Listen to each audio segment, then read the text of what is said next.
మీకు ఈ వీడియో నచ్చినట్లయితే వీడియో క్లిక్ చేసి ఛానల్ని సబ్స్క్రైబ్ చేసుకోండి. ఆద్య మెడలో సీను బలవంతంగా తాళి కట్టేస్తాడు. ఇక ఆద్య బలవంతంగా తన ప్రాణాలు తీసుకోవడానికి కొండపైకి వెళ్తుంది. అప్పుడే సీను అక్కడికి వస్తాడు.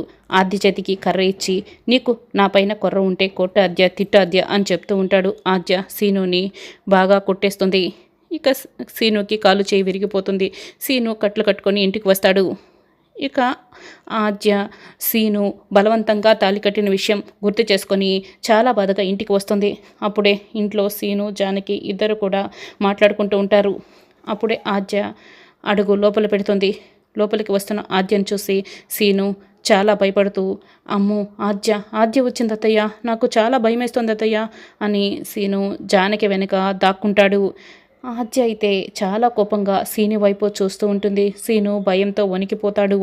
సీనయ్య, ఆద్య వచ్చింది కదా, నువ్వు గదిలోకి వెళ్ళు సీనయ్య అని జానకి చెప్తుంది. ఆద్య గదిలో కూర్చొని చాలా బాధపడుతూ ఉంటుంది. ఇక అప్పుడే సీను భయంగా గదిలోకి వస్తూ ఉంటాడు. అయితే ఆద్య చూడకుండా వెళ్ళి బీరువా దగ్గర వెళ్దామని మెల్లగా ఆద్య వైపు చూస్తూ వెళ్తూ ఉంటాడు. అయితే ఆద్య అయితే ఉన్నట్లుండి కోపంగా భద్రకాళిలా సీను వైపే చూస్తూ ఉంటుంది.